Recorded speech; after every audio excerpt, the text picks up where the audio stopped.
Syracuse football will avoid a second half collapse.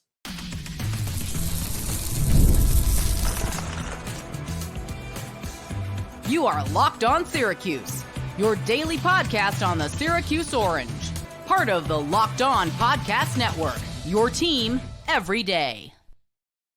Hello, everyone, and welcome into Locked On Syracuse. I'm Jackson Holzer, and thank you for making us your first listen of every single day here on the Locked On Podcast Network, where it's your team every day, and we are free and available wherever you get your podcasts.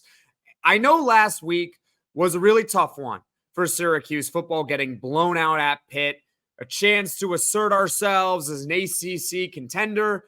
Not so fast. Kyle McCord throws 5 interceptions. We already talked about that game. It sucked. I know that feeling might start to creep in a little bit, right?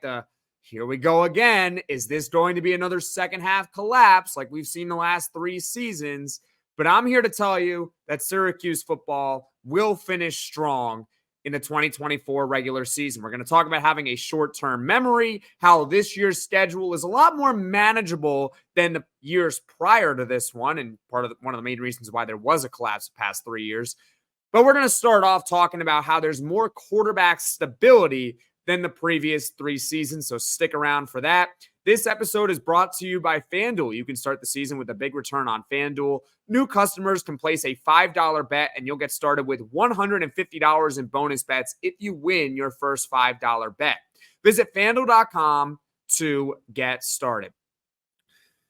So for some context, for Syracuse football, the last 3 years, this team has started off hot and then faltered down the stretch. That is not an opinion. It is a fact, all right? In 2021, Syracuse football was 5-4. They needed one more win to make a bowl game, but they ended up losing 3 straight. They finished 5-7. They do not qualify for a bowl. In 2022, Syracuse football was 6-0. They were ranked 14th in the country, but then they end up losing 6 of their final 7 games. They also lose the bowl game. It was a collapse in 2022. Last season, 2023, Syracuse football started off hot again, 4-0. They finished the season 6-6. They lose the bowl game. So this season, Syracuse football was 5-1. Then they just got absolutely destroyed at Pitt last week. So I understand if there are some fans that are saying, well, here we go again. Is this going to be another second half collapse? Well, I'm here to tell you right now, I do not believe that Syracuse football will collapse. I believe that Syracuse football is going to finish strong. And the number one reason I believe that is because there's more quarterback stability than in those previous 3 seasons. Look, Kyle McCord had about as brutal of a performance as you can have against Pitt. I cannot sugarcoat it, and going on ACC squad this week is not going to be fun. It won't be fun. I'm going to have to face the music and everyone will have a good laugh. That's just how it is. He threw 5 interceptions. But I think most of us, if not all of us, will agree that that was an outlier performance from Kyle McCord. It was an outlier. I don't think he's ever thrown 5 interceptions in a game in his life. In his life. Think about that, right? He's more talented and brings more stability than whatever quarterback Syracuse had in their previous 3 seasons. In 2021, all right, if you remember at the beginning of that year, it was a quarterback controversy, so to speak. You didn't really know who the starting quarterback was or even who the best quarterback was. It was between Tommy DeVito, the incumbent coming off an injury, and Garrett Schrader. They were battling for most of the first part of the season, right? Garrett Schrader ends up winning the job. And he was a serviceable quarterback in 2021. But we saw in 2021 that there was a ceiling with him. And I don't think his ceiling was as high as Kyle McCord's. Okay? Maybe he didn't have the downside of Kyle McCord of throwing 5 interceptions in a game, but he certainly did not have the upside. And that was not one of, it was, to put all the blame on Garrett Schrader of why they collapsed, that would be unfair to him. But this is just meant to demonstrate that, hey, I think Syracuse football right now has a better quarterback than the previous 3 seasons. In 2022, Syracuse football was 6-0, right? They were 6-0. But Garrett Schrader didn't have his best game against Clemson. That's one of the reasons why they lost and went to 6-1. Also, the penalty by Elijah Fuentes-Cundiff didn't help. Against Notre Dame, he was benched. He was benched against Notre Dame. That led to Syracuse becoming 6-2. They then played Carlos Del Rio Wilson the following week, and he was atrocious if you go look at that Pitt game in 2022. That was really, really bad. Schrader returns the following week against Florida State. Still bad. There's more quarterback stability, and I think overall a more talented quarterback in Kyle McCord than there was in 2021, and certainly in 2022 when Syracuse for a game played Carlos Del Rio Wilson. I think we can all agree on that. For context for you, in 2022, Garrett Schrader finished that season with 17 touchdown passes. Granted, he was a very mobile quarterback, got a lot of rushing touchdowns on the ground, but Kyle McCord has 19 touchdowns through 7 games. Even after that Pitt debacle, he still is averaging almost 3 touchdowns per game. In 2023, last season, again, a little bit more quarterback instability. Garrett Schrader was off to a red-hot start when they were 4-0, but he was dealing with the shoulder injury for much of the year, especially in the second half. They did turn to Carlos Del Rio Wilson for that game against Boston College at home. That did not go well for Syracuse, right? They lost 17-10, I want to say, in that one. So, even though Kyle McCord just had the worst game of his life, Syracuse football, in my opinion, will avoid a collapse in large part because Kyle McCord is a more talented quarterback than any of the quarterbacks they've had in the last 3 seasons. It also helps that I think the supporting cast is also better from those last 3 years, right? I know there's been some continuity. There's some players that are relatively the same, but for the large part, it's different, right? Oronde Gadsden's the same as 2022, All-American caliber tight end. By the way, we got good news from Fran Brown in his press conference this afternoon. He will play against Virginia Tech. If you recall, he left the game early against Pitt. Left the game in the first half, end of the first half. LaQuinn Allen, he wasn't a contributor in 2022, but was in 2023 and 24. Trevor Pena, obviously a breakout start for Syracuse football this season. Jackson Meeks wasn't on the team. He was on Georgia at that time. So they have a better quarterback. They have a better weapons. And I'm not going to sit here and say they have a great offensive line right now, but I don't think it's better or worse than those previous seasons. Yes, I know that in some of those seasons they had Matthew Bergeron, who's now a tackle for the Atlanta Falcons. But overall, I think they have a better quarterback. They have more stability at the position. And it's one of the reasons why I think Syracuse football will avoid a second half collapse compared to the last 3 seasons. Just to rehash it, 2021, they're 5-4. They lose 3 straight. 2022, they're 6-0. They finished the year 7-6. Or, 7-5, I should say. And in 2023, which was last year, they were 4-0. They finished the year 6-6. You get the idea. So I understand, based on previous track record, why people might be thinking there could be a collapse imminent for Syracuse football, especially after what happened against Pitt. But I'm here to tell you right now, I don't think that's going to be the case. And one of the main reasons why is because they have more quarterback stability and a more talented quarterback in Kyle McCord than those previous 3 seasons. Now, coming up, one of the main reasons why Syracuse football collapsed in 2021, in 2022, in 2023 is because they had a really, really difficult schedule. Now, this season, before you come at me, I'm not going to say that Syracuse's schedule is easy down the stretch, but I will tell you it's a lot more manageable. So we're going to talk about it after this. Get ready to tackle the NFL action with FanDuel, America's #1 sportsbook, because right now new customers can bet $5 and get $150 in bonus bets if you win.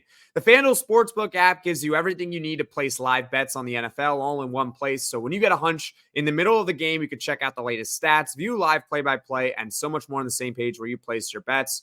Now let's talk Syracuse football for a second, right? They open as a home underdog to Virginia Tech this weekend. They're playing Saturday at noon. Syracuse football is plus 3.5, and the money line is currently at plus 140. So Syracuse football, you can get pretty good odds on them this weekend, assuming, of course, they win, or you can just bet them to cover. If you're really looking to make money, I highly suggest betting against the Jets, right? The New York Jets are a train wreck. Bet against them. You'll probably make a decent living off of that, to be honest with you, okay? Just visit FanDuel.com to join today. You'll get started with $150 in bonus bets if you win your first $5 bet. That's FanDuel.com. Never waste a hunch and make every moment more with FanDuel, an official sportsbook partner of the NFL. Before you come at me and say that no game is easy in college football, right? Just hear me out.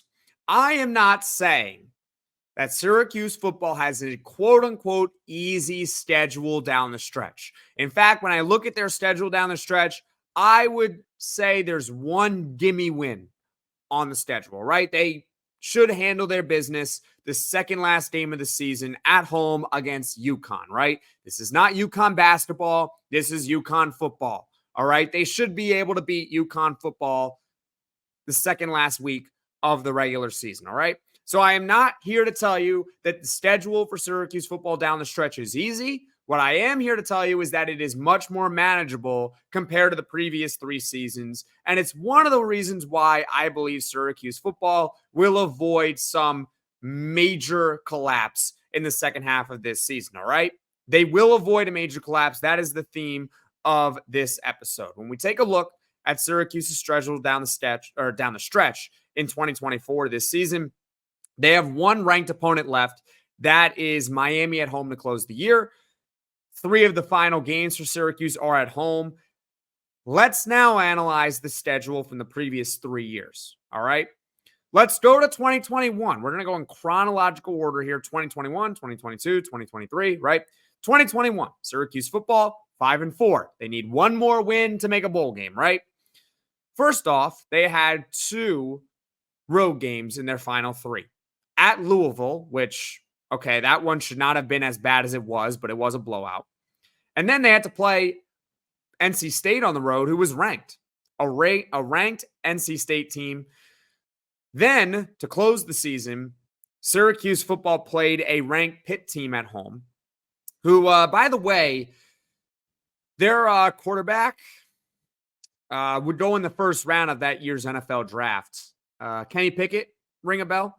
I know he's not the greatest in the NFL. He was damn good in college. There was a reason why he was a first-round pick.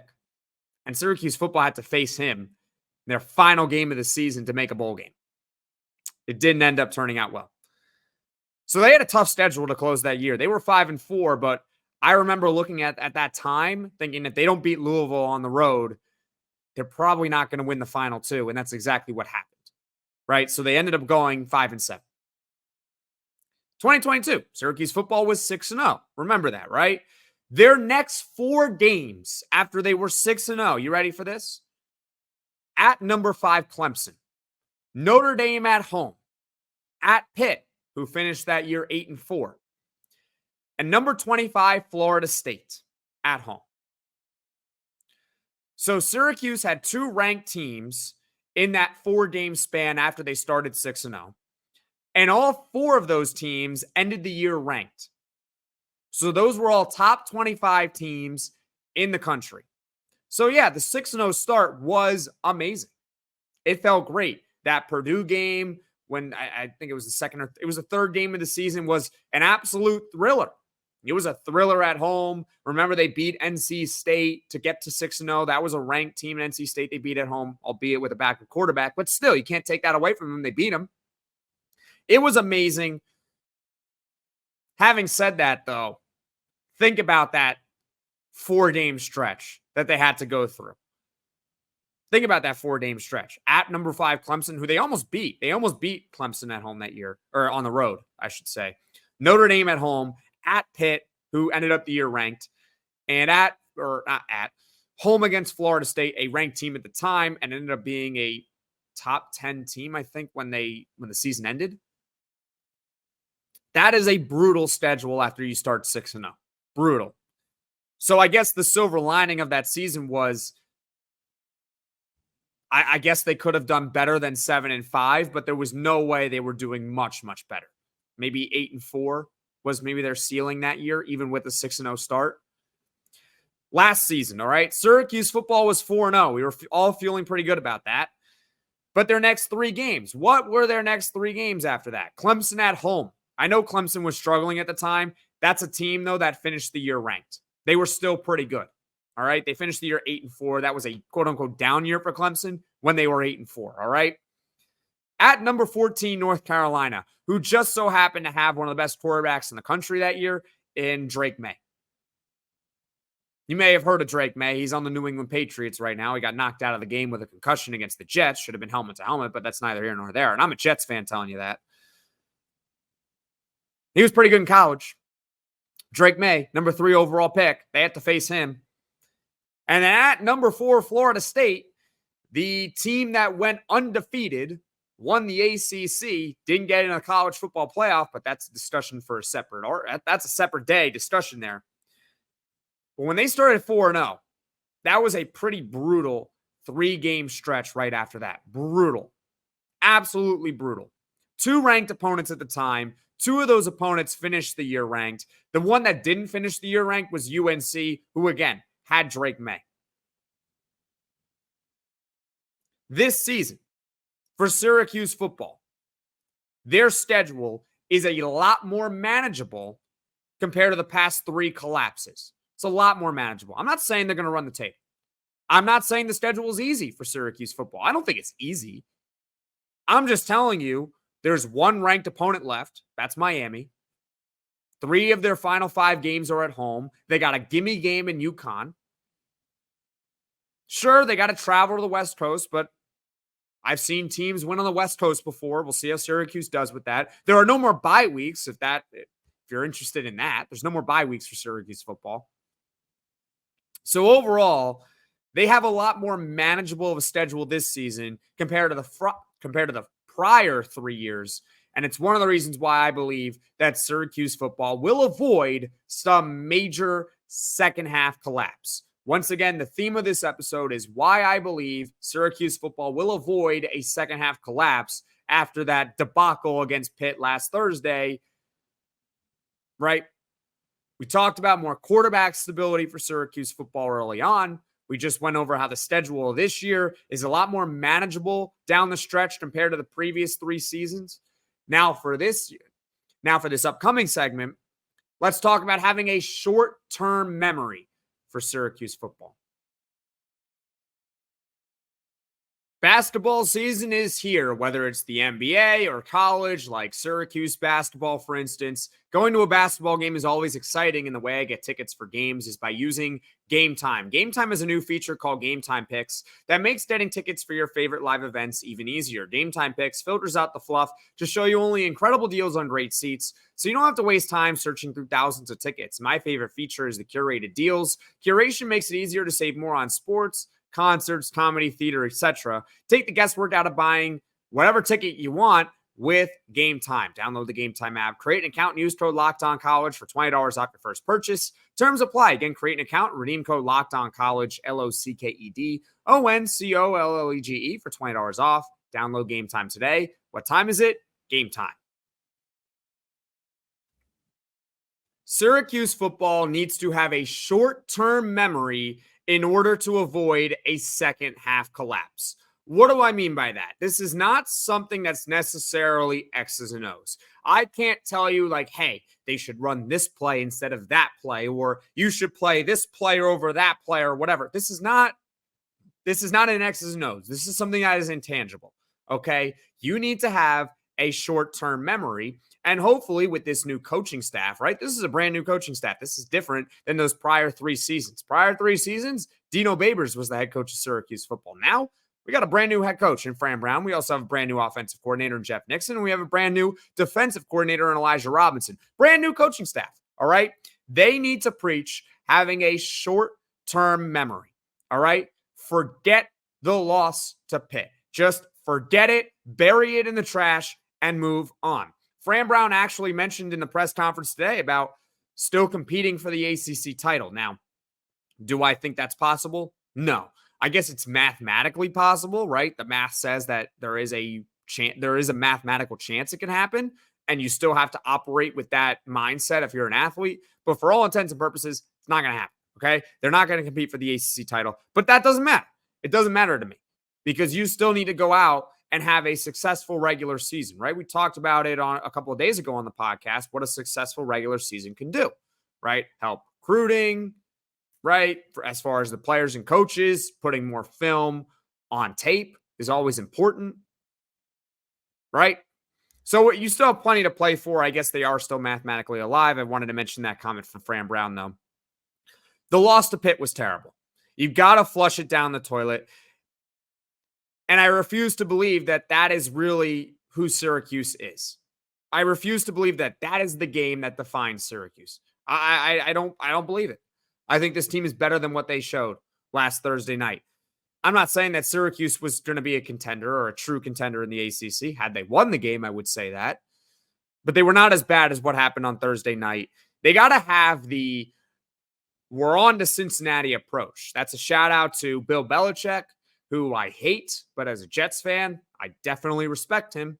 We're on to Cincinnati. Where does that phrase come from? A lot of people don't remember that. In 2014, Patriots ended up winning the Super Bowl that season. But in 2014, Brady wasn't playing well. The Patriots were 2-2, and they were coming off a terrible loss in Kansas City on a Monday night. It was an awful lot. They got blown out. And Brady had a terrible game. He was 37 at the time, and people thought after that, that was the end of the Patriots dynasty, that Tom Brady was washed.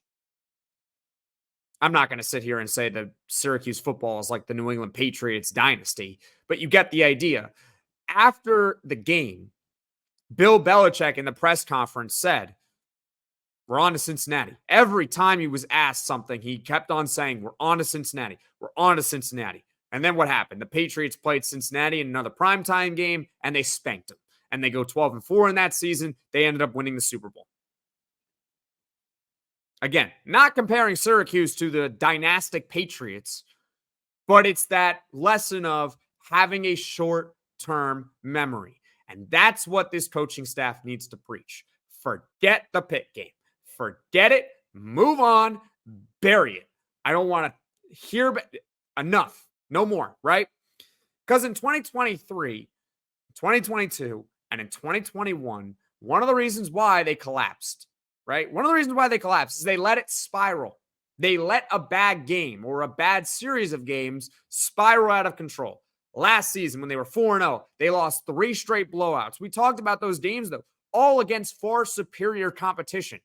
All against, you would have liked that if Syracuse showed better fight in those games, but they were all against superior teams. All of them. Better competition right there. You notice how I didn't talk about what happened in that fourth game when they went to 4-4?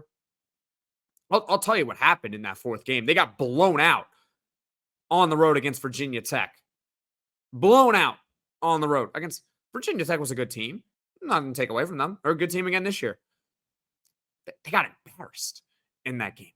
Absolutely embarrassed. It's like they just, it wasn't Florida State on the road anymore. You were playing against Virginia Tech, right? Short-term memory. But they just let those losses linger on too long. That's what I think happened. 2022, they suffer a heartbreaker at Clemson. Then they get blown out by Notre Dame. Then they lose at Pitt.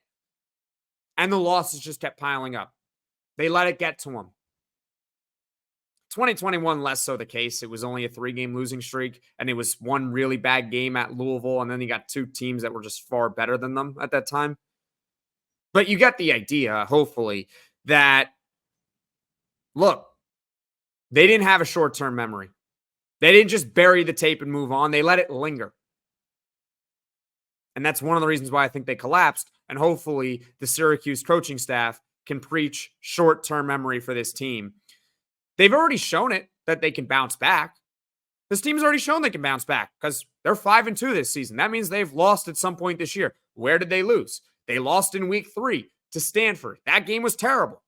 It was brutal. Brutal loss to Stanford, right? What'd they do after? Well, they went on a 3-game win streak right after that. Why can't they go on a 3-game win streak now? Why not?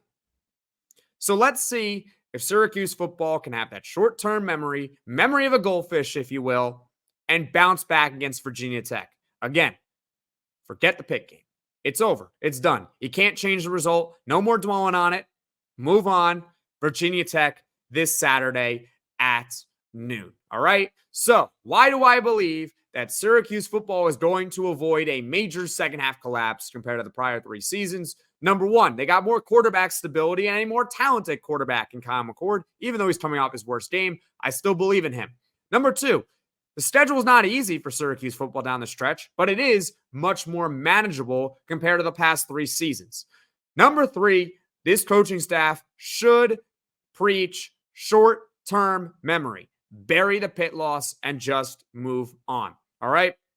Now, as far as what's coming up later on the podcast this week, coming up tomorrow, we got a full basketball podcast to go over because, in case you guys aren't aware, the basketball season's arriving. We are exactly 1 week away from Syracuse basketball season officially starting, right? We've had one exhibition game so far. That was on Saturday. That was fun to see the guys back out there. They have another one on Wednesday, which check the Twitter at @LO_Syracuse. You'll find the podcast schedule for this week. Thinking about doing another 10 to 15 minute recap on that exhibition game, but they have another one on Wednesday, just for you guys to know. So basketball season's coming. Also, the Poll Friday question is posted on Twitter at @LO_Syracuse and on the community section on the Locked On Syracuse YouTube channel. So be sure to go vote. I believe I posted this question and it was, I remember it. It was, who is going to be the most impactful transfer for Syracuse basketball this season? If you recall, Syracuse basketball has 4 new transfers. 4 of them. Who is going to be the most impactful? Make sure to cast your vote. Again, you can find it at @LO_Syracuse on Twitter or in the YouTube community section of the Locked On Syracuse YouTube channel. All right. Thank you for making Locked On Syracuse your first listen today. And for your second listen, check out the Locked On ACC podcast. Alex Dono and Kenton Gibbs. They keep it real. And honestly, they're probably going to laugh a lot about Kyle McCord and Syracuse. I get it. It was a really bad game against Pitt. Got to take your lumps sometimes, though. You can find Locked On ACC on YouTube or wherever you get your podcasts. And folks, thank you all so much for watching. Thank you all so much for listening. If you liked this video, click that like button. And if you really liked it, subscribe to the channel, turn on those notifications so you know right away when I'm dropping the next podcast. And everyone, take care.